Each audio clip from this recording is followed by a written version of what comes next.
Hello guys and welcome to today's video. Now today we'll be discussing Liverpool signings. Let's get right into it. Mohamed Salah is going to be gone for Liverpool, as well as Sadio Mane.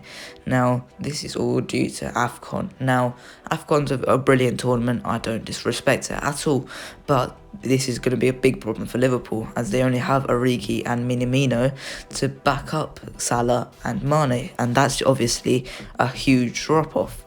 But also they do have Firmino and Jota. Now, these two are very, very good, but I do figure that they need another player. So this player needs to be cheap. He also needs to be willing to be a backup after Mohamed Salah and Mane come back.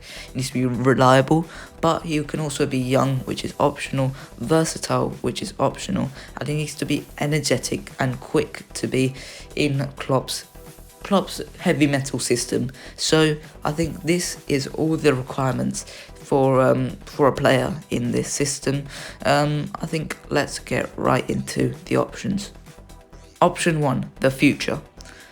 Now, Karim Adeyemi is 19 years old, plays for RB Salzburg and plays for Germany. This season in the Champions League, he had a breakout year, 4 goals and 1 assist. His top speed, 34.4 kilometers per hour. He's rapid, 4.45 dribbles per match, and he won 4 penalties.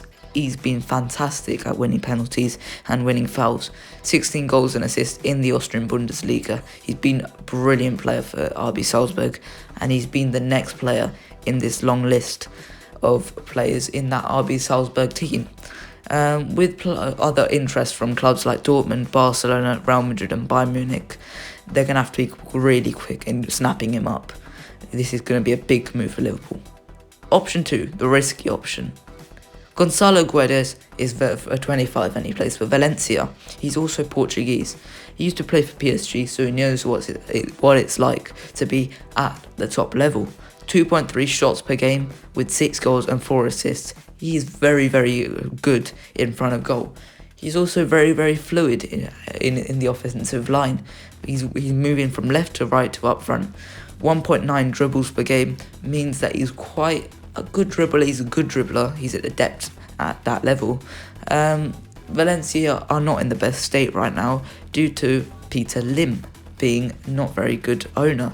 He's obviously a very, very tight, and he's probably going to let go of Gonçalo Guedes if you give him a good offer, 25 million.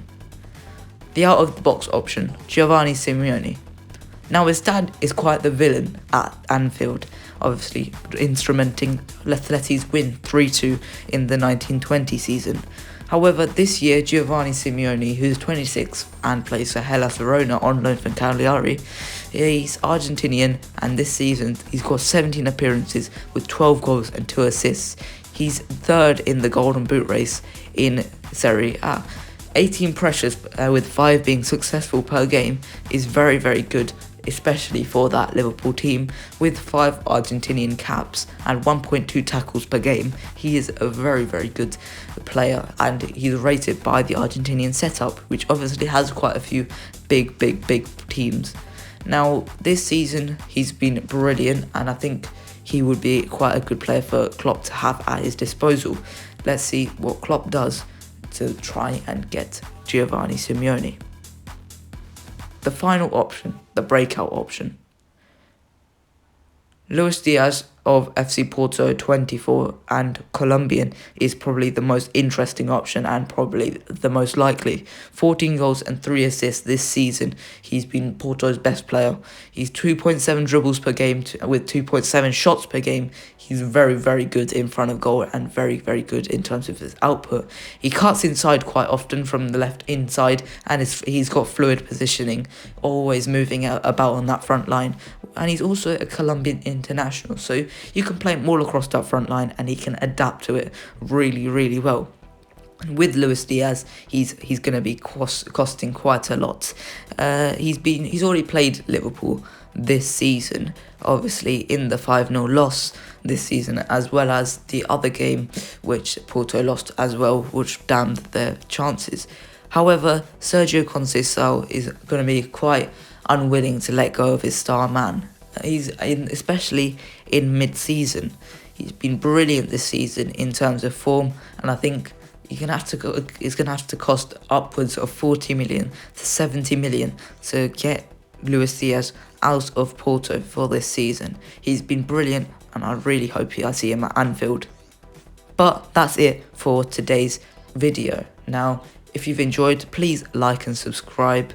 I don't do these videos very often, but when I do love it. And like and subscribe, and I'll see you guys later. Goodbye.